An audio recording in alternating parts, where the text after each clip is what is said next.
Hi everyone, welcome back to my channel. और आज हम पढ़ने जा रहे हैं पॉलिटी के बारे में। Alright, so we will study polity today.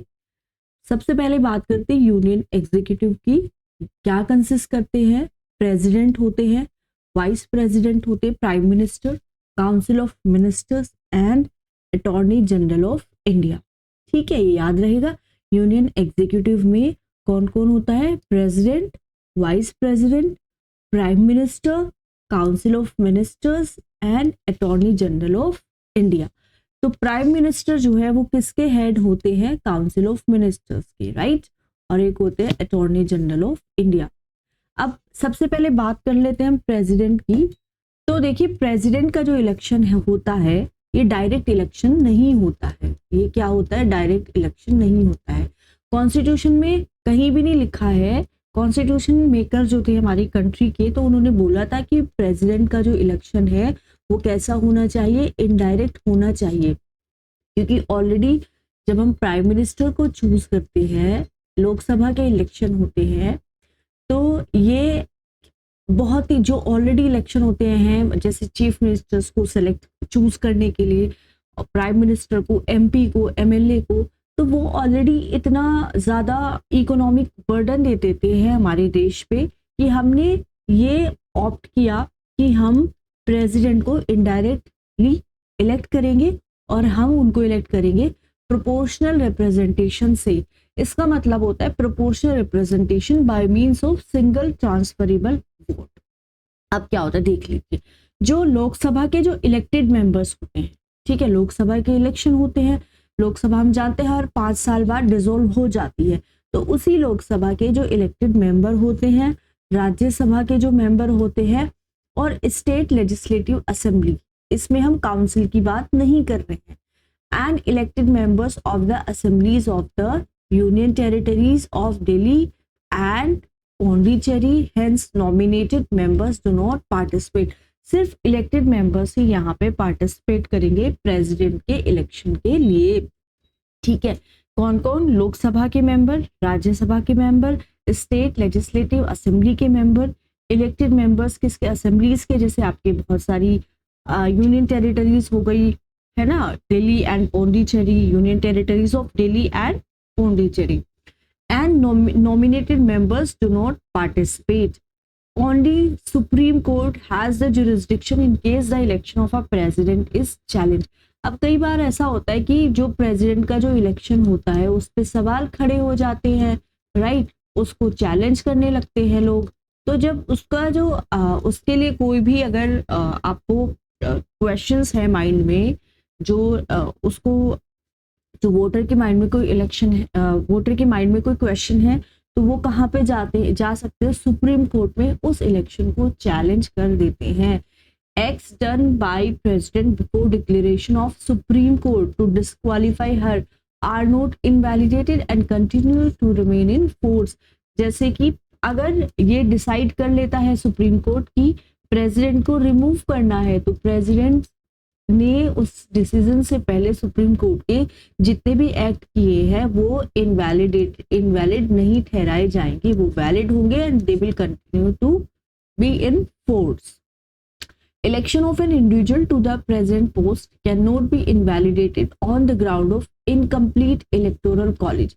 कई बार ऐसा होता है कि भाई लोकसभा में कोई मेंबर नहीं है, राज्यसभा के जो मेंबर है वो नहीं है, तो यहाँ पे क्या होता है कि जो इलेक्टोरल कॉलेज अगर इनकम्प्लीट है तो वहाँ पे उसको चैलेंज नहीं कर सकते, उसको इनवैलिडेट नहीं बोल सकते। अब हम देखते हैं जो एमएलए होता है, value of vote of one MLA कितना होता है? Population of state as per 1971 census divided by total number of elected MLAs into 1000 into 1/1000। UP के पास हाईएस्ट वोट होती है value per MLA and Sikkim has the lowest. तो यहाँ पे देखते हैं, जैसे एक एमएलए के वोट की वैल्यू कितनी होगी? तो ये होगी टोटल पॉपुलेशन ऑफ स्टेट, जो जिस स्टेट को वो रिप्रेजेंट कर रहा है उसकी टोटल पॉपुलेशन, ठीक है, total population divided by total number of elected MLA कितने एमएलए यहाँ पे इलेक्टेड है, सपोज करो 25 एमएलए इलेक्टेड है, इनटू 1/1000 ये उसके वोट की वैल्यू होती है। तो यूपी के पास सबसे ज्यादा वैल्यू होती है एमएलए की, उसके बाद होती है हमारे सिक्किम की सबसे कम। वैल्यू ऑफ 1 एमपी वोट, अब यहाँ पे एमएलए की तो हो गई, अब हम एमपी की देखते हैं। Total value of all MLA votes of all state divided by total number of elected members of parliament. इसमें क्या आता है, एमपी के केस में क्या होता है, अगर हम एमपी की वैल्यू देखते हैं एक वोट की, तो total value of all MLA votes, total value of all MLA votes of all state, ठीक है, total value of all MLA votes of all state, ठीक है, total value of all MLA votes of all states divided by total number of elected members of parliament, ठीक है, parliament में कितने member हैं। अब इलेक्टोरल कोटा की अगर हम बात करें, total number of valid votes polled divided by 1 + 1 is equal to 2 + 1, ठीक है, इलेक्टोरल कोटा कितना होता है। क्वालिफिकेशंस की बात करें प्रेसिडेंट का, सिटीजन होना चाहिए इंडिया का, एज 35 ईयर से ज्यादा होनी चाहिए, qualified for elections to the Lok Sabha, no office of profit in the union government और एनी स्टेट गवर्नमेंट और लोकल अथॉरिटी और एनी पब्लिक अथॉरिटी। यहाँ पे कहा गया है कि कोई भी ऑफिस नहीं होना चाहिए उसका यूनियन गवर्नमेंट में, यानी कि वो सर्वेंट नहीं हो सकता यूनियन गवर्नमेंट का, स्टेट गवर्नमेंट का, लोकल अथॉरिटी का, किसी भी public authority. Nomination subscribed by greater than 50 electors as proposers and 50 electors as seconders. So nominator जो nomination subscribed by greater than 50 electors as proposers and 50 electors as seconders.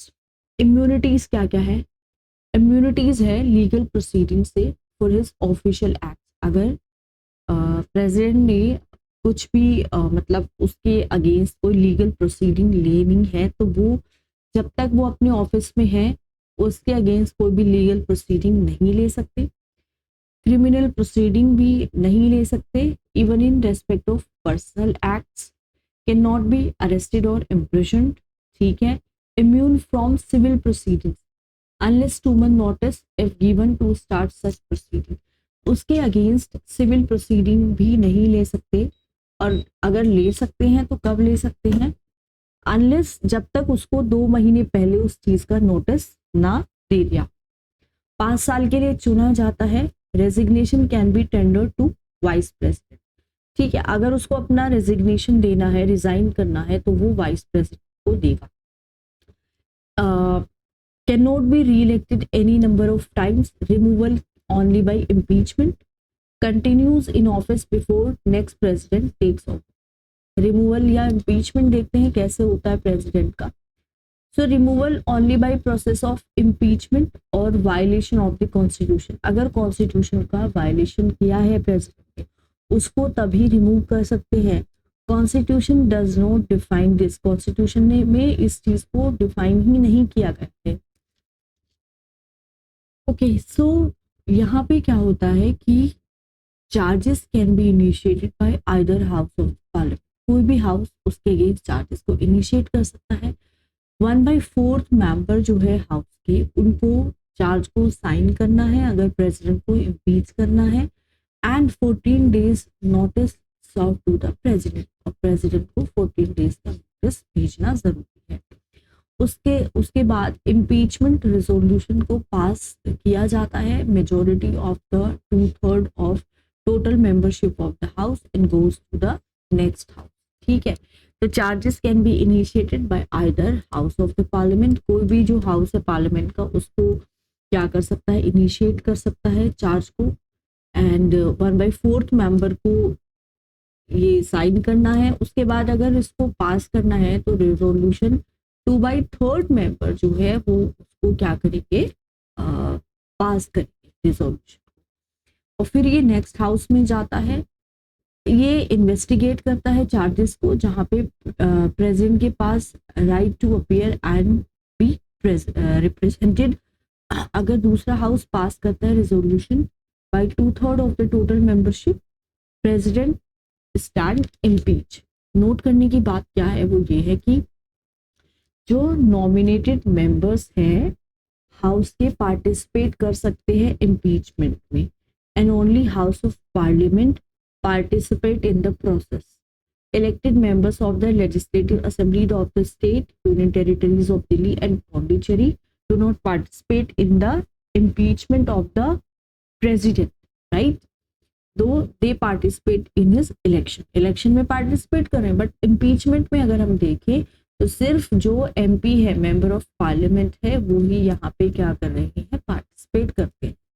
Both elected and nominated members of parliament can participate in impeachment of the president. अब impeachment में nominated member हालांकि vote नहीं करते हैं, लेकिन nominated members यहाँ पे क्या कर सकते हैं, वो president के impeachment में participate कर सकते हैं बहुत ही आराम से, ठीक है। पावर देख लेते हैं। देखिए एग्जीक्यूटिव पावर होती है प्रेसिडेंट के पास, एडमिनिस्ट्रेटिव बोलते हैं, जितने भी एग्जीक्यूटिव एक्शन होना है वो उसके नाम से ही होता है। रूल बना सकता है, specifying the manner in which the orders and other instrument made and executed in his name shall be authenticated. उसके पास राइट है, right to be inform of the affairs of the union, article 78B में ये दिया गया है। वो rule बना सकता है, convenient transaction of business of the union government and for allocation of the said business among the ministers. Appoint कर सकता है पीएम को, अपॉइंट करता है पीएम को काउंसिल ऑफ मिनिस्टर्स को, होल्ड करता है office during his pleasure, appoint करता है अटॉर्नी जनरल इंडिया, होल्ड करता है office during his pleasure, appoint करता है स्टेट्स के गवर्नर्स को, hold office during his pleasure, appoint करता है सीएजी, ठीक है, सीएजी चीफ इलेक्शन कमिश्नर को अपॉइंट करता है, दूसरे इलेक्शन कमिश्नर्स को भी प्रेसिडेंट अपॉइंट करता है, चेयरमैन को and members of the UPSC को प्रेसिडेंट अपॉइंट करता है, वाटर सप्लाईज कमीशन को हमारा प्रेसिडेंट अपॉइंट करता है, special officer for linguistic minorities को कौन करता है appoint, president, member of the finance commission को प्रेसिडेंट अपॉइंट करता है, ऑल्सो जजेस of the high courts as Supreme Court appointed by him after necessary proceeding by collegium. Removal किस किस को रिमूव कर सकता है, अटॉर्नी जनरल को, चेयरमैन और मेंबर ऑफ यूपीएससी और SPSC on report of supreme court, CAG, जजेस of supreme court, high court, chief election commissioner on address of parliament. अब आता है एससी एसटी अपॉइंटमेंट। अपॉइंट करते हैं कमीशन को जो इन्वेस्टिगेट करेगी into the condition of schedule caste and schedule tribes in OBC. Unlike the American system, India का जो प्रेसिडेंट है वो अपॉइंट नहीं कर सकता इंफीरियर ऑफिसर्स को of the union. Indian constitution thus seeks to avoid the undesirable spoil system of American, under which 20% of the federal civil officers are filled by the president without consulting the Civil Services Commission and as a reward to party allegiance. Indian system avoid करता है इस spoil system को by having UPSC as a legislative subject and making it obligatory for the president to consult the UPSC in matters relating to appointment except in certain cases. Appoint करता है interstate council को जो promote कर सके centre state और interstate relations को। Directly ये क्या करता है, एडमिनिस्ट्रेट करता है यूनियन टेरिटरीज को through administrators selected by him. Declare कर सकता है किसी भी एरिया को एज शेड्यूल्ड एरिया और उसके पास पावर है उस शेड्यूल्ड एरिया और ट्राइबल एरियाज को एडमिनिस्ट्रेट करने की। प्रेसिडेंट को एक्सरसाइज करनी है इसकी पावर कॉन्स्टिट्यूशन के हिसाब से ही। आर्टिकल 75(1) एक्सप्लिसिटली रिक्वायर करता है दैट वो अपॉइंट करेगा मिनिस्टर्स को only on the advice of prime minister. Executive power exercised है, प्रेसिडेंट उसको एक्सरसाइज करता है in accordance with the advice of his council of ministers, article 74(1). Hence he must act only on advice of the council of ministers to exercise his executive power. President may require the council of ministers to reconsider their advice. However, after such recommendation is tendered, he shall act in accordance with the advice of the council of ministers. Legislative power देखते हैं, समन कर सकता है और क्या कर सकता है, प्रोरोग कर सकता है पार्लियामेंट को, एंड डिसॉल्व कर सकता है लेजिस्लेटिव एलएस को। ठीक है, तो बेसिकली एलएस इज लोकसभा, समन कर सकता है joint sitting of both houses of parliament, जिसको स्पीकर जो है लोकसभा के वो प्रिसाइड ओवर करते हैं। पार्लियामेंट को क्या कर सकता है, एड्रेस करता है at the commencement of the first session, हर एक जनरल इलेक्शन के बाद, and the first session of each year. कोई भी मैसेज भेज सकता है टू लोकसभा एंड राज्यसभा, और अपॉइंट कर सकता है प्रिसाइडिंग स्पीकर, डिप्यूटी स्पीकर को लोकसभा की, and presiding chairman and vice chairman in the Rajya Sabha in case the spot falls empty. Nominates कर सकता है 12 मेंबर्स को, किसमें, राज्यसभा में, special knowledge of literature, science, art, social service, and 2 members in Lok Sabha Anglo Indians. Decide करता है क्वेश्चंस को, ये एंग्लो इंडियंस जो हैं। अब हालांकि इम्पोर्टेंट बात यह है कि जो 2 मेंबर होते थे एंग्लो इंडियंस के जिसको नॉमिनेट किया जाता था, अब वो 2020 के बाद नॉमिनेट होना बंद हो गए हैं। डिसाइड करता है question of disqualification of the members of the house in consultation with the election commission, anti defection is decided by the speaker and the chairman, previous sanction of president और recommendation to legislation. Bills जो involve करता है alteration किसकी, boundaries की, जैसे states की boundaries को alter करना हो या फिर नए स्टेट को क्रिएट करना हो, तो यहाँ पे उसका रिकमेंडेशन बहुत ज़्यादा ज़रूरी बन जाता है before introduction in the house. ये जो पावर होती है रिकमेंडिंग की इस तरह के लेजिस्लेशन की is given so that president वो ऑब्टेन कर सकता है व्यू अफेक्टेड स्टेट्स का before initiating such legislation. A money bill, bills involving any expenditure from CFI, financial bills, and money bills, not financial bills too, which do not need his recommendation for introduction in the parliament. Bill कोई भी bill है जो taxation को affect करेगा जिसमें state interested है। State bills है imposing restrictions upon freedom of trade or affecting the principle laid down for distributing monies to the state, or varying the money of the expression of agricultural income for the purpose of taxation of income, or imposing a surcharge for the purpose of the union under chapter 1 of part 12 article 274. Bill providing for any of the matters specified in article 31A. Bills from the house sent to president for his assent, वो अपना accent दे सकता है, withhold कर सकता है, या फिर इसको बिल को वापस दे सकता है उसको अगर रिकमेंडेशन चाहिए हाउस का। ये वापस भेज सकता है हाउस को रिकमेंडेशन के साथ, अपना रिकमेंडेशन दे के, and bill come back for his assent, he must give his assent to bill regardless of changes made by the house. अगर वापस आ जाता है तो इसको अपना एसेंट देना है। लेजिस्लेटिव असेंबलीज ऑफ स्टेट्स के बिल में क्या होता है, गवर्नर रेफर कर सकता है बिल को प्रेसिडेंट के कंसिडरेशन के लिए, may give his assent, withhold कर सकता है, वापस भेज सकता है गवर्नर के through with recommendation to the legislator. This time he is not required to give his assent to bill if it comes back again through the state legislator. लेकिन ये इसमें जो है जो बिल आता है आपका कहाँ से आता है वापस, हाउस से जो आता है उसमें उसको अपना एसेंट देना है। लेकिन अगर लेजिस्लेटिव असेंबली से बिल आ रहा है तो अगर वो वापस अपना रिकमेंडेशन के लिए वो भेज रहा है बिल को और वापस बिल आ जाता है तो यहाँ पे वो उसके लिए कंपलसरी नहीं बन जाता है एसेंट को देना। प्रोमलगेट कर सकता है ऑर्डिनेंस को when houses are not in session, lays reports before the parliament of CAG CAG is basically Comptroller and Auditor General of India, Union Public Service Commission, Finance Commission इनकी reports रखता है parliament के सामने. Report of the special officers for schedule caste schedule tribe, report of the commission on backward classes, regulation बनाता है for the good governance of Andaman, Dadra and Nagar Haveli, Lakshadweep, Daman and Diu.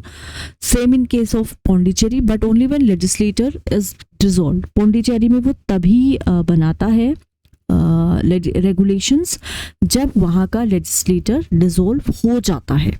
Judicial function अब हम इसके देखते हैं.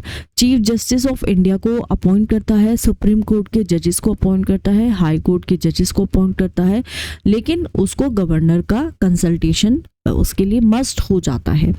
ग्रांट करता है pardon, reprieve, respite, remission of punishment और सस्पेंड, रेमिट और commutation the sentence of any person convicted of any offence was made through court martial, was an offense against the Union of India law, sentence of death. तो ये pardon की जो power है वो सिर्फ president के पास है. फिर इसके पास फाइनेंशियल पावर भी आ जाती है. बिल्स जो इन्वॉल्व कर रहा है एक्सपेंडिचर फ्रॉम CFI, जैसे कि financial bill 1 and money bills, इसको इंट्रोड्यूस कर सकते हैं उसकी रिकमेंडेशन के बाद ही. एनुअल फाइनेंशियल स्टेटमेंट, जिसको हम बजट भी बोलते हैं, led by him in front of the parliament. No demand for grant can be made without his recommendation. Can make advances from contingency fund of India. Okay, constitute कर सकता है finance commission को to plan on distribution of revenues between state and centre. Diplomatic function भी है, जैसे foreign treaties etcetera done होते हैं उसके बिहाफ पे. Negotiation are started by his office and the executive but later approved by the parliament. Military function भी होते हैं. सुप्रीम कमांडर होता है डिफेंस फोर्सेस ऑफ इंडिया का, अपॉइंट करता है chief of air, army and navy, declare कर सकता है वॉर को एंड कंक्लूड कर सकता है पीस को. Required approval of the parliament. Emergency function अगर है, जैसे नेशनल इमरजेंसी आर्टिकल 352 में है. प्रेसिडेंट का रूल 356 से 365 में मेंशन है. फाइनेंशियल इमरजेंसी 360 में मेंशन है. उसके बाद आती है उसके पास वेटो पावर भी. तो वेटो पावर में वो अपना एसेंट देता है बिल को, अपना विदहोल्ड जो है हिज एसेंट विदहोल्ड कर सकता है अपने एसेंट को टू द बिल, रिटर्न कर सकता है बिल को टू द हाउस. अब आता है absolute veto. Power to withhold assent is absolute veto. Withhold कर सकता है assent of to any bill except constitutional amendment bills, usually not necessary constitutionally. Can do so in case of private members bill और government bill if the cabinet resign after passage of such bill through the two houses and the new cabinet advises the president not to give his assent to such bill. Suspensive veto की power है.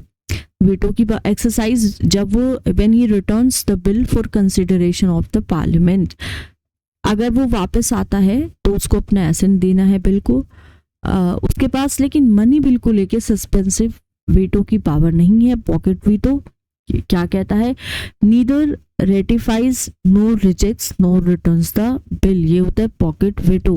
इसमें से कुछ ना तो उसको ratify कर सकता, ना रिजेक्ट कर सकता, ना रिटर्न कर सकता. Keeps the bill pending for an indefinite period of time. Exercise करता है इस पावर को since no limit is given in the constitution. Exercise by Zail Singh 1986 में इन्होंने एक्सरसाइज की थी इस पावर को, जब राजीव गांधी की जो गवर्नमेंट की थी वो पोस्ट ऑफिस बिल को पास करने की कोशिश कर रही थी to restrict the freedom of press. No veto power in case of constitutional amendment bill, should give his assent in this case. No suspensive veto power in case of money bill, he can not return them for consideration. ठीक है, constitutional amendment bill में उनको अपना veto power नहीं practice कर सकते, money bill में भी नहीं अपना प्रैक्टिस कर सकते. He can not return them for consideration of the Lok Sabha. However he can withhold his assent in such case if needed. उसके बाद आता है ऑर्डिनेंस मेकिंग पावर. जो प्रेसिडेंट के पास होती है। तो इसमें जैसे आर्टिकल 123 है हमारे कॉन्स्टिट्यूशन का, एम्पावर करता है वो प्रेसिडेंट को, जिसमें वो ऑर्डिनेंसेस को प्रोमलगेट करते हैं when house is not in session. Condition रखी गई है इसके लिए, can only be promulgated when one of the houses is not in session और बोथ नॉट इन सेशन और the announcement for being prorogued has been made by the president, can only do so when he is satisfied that such need exist due to circumstances. However उसका जो judgement है इस case में can be justiciable in court on ground of mala fide to bypass the authority of the parliament. An ordinance can only be on दो subjects जिसमें parliament law बना सकता है and has the same limitation as an act of the parliament. No special treatment or differentiation between the ordinance and an act. Ordinance should be laid before the houses when they assemble back. In this case, bill can be made into an act if it is passed through the houses. If no action is taken by the president, it ceases to exist after 6 weeks of assembly of the houses. Ordinance can cease before 6 weeks if both the houses disapprove it. Maximum life of an ordinance is 6 months and 6 weeks unless rejected. अगर ordinance allowed है to lapse without being placed before the parliament, then ये fully valid रहेगा और effective रहेगा। उसके बाद आता है DC वाडवा का केस आया था 1987 में। इसमें सुप्रीम कोर्ट ने पॉइंट आउट किया था कि 1967 से 81 के बीच में जो गवर्नर थे बिहार के, उन्होंने 256 ऑर्डिनेंसेस को प्रोमलगेट किया था with the same text. Court ने ये कहा था कि जो रीप्रोमलगेशन है ऑर्डिनेंसेस का would amount to violation of the constitution and is liable to be struck down. Pardoning power है आर्टिकल 72 ने दिया है, इसमें अलाउ किया है प्रेसिडेंट को कि वो पार्डन दे सकते हैं to person in following cases, जैसे कि उनको सेंटेंस हुई है in case of offences against union law, court martial, death sentence. Supreme court ने कहा है कि पावर जो एक्सरसाइज करनी है प्रेसिडेंट को वो यूनियन कैबिनेट की एडवाइस पे ही ये उसको एक्सरसाइज करेगी। प्रेसिडेंट का डिसीजन जुडिशियल रिव्यू नहीं हो सकता उस पे unless in case of arbitrary decision, irrational, mala fide और डिस्क्रिमिनेटरी है, तभी उस पे जो है वो कोर्ट में जा सकता है, जुडिशियल रिव्यू उस पे हो सकता है। टाइप्स ऑफ पार्डन भी देख लेते हैं। सो आई थिंक ये टाइप्स ऑफ पार्डन थोड़ा लंबा हो जाएगा, तो इसको हम पढ़ेंगे नेक्स्ट लेक्चर में। तब तक आप प्लीज़ वीडियो को लाइक करते रहिए, शेयर करते रहिए, और अगर आपने चैनल को सब्सक्राइब नहीं किया, आप प्लीज़, मेरी आपसे रिक्वेस्ट है, चैनल को आप सब्सक्राइब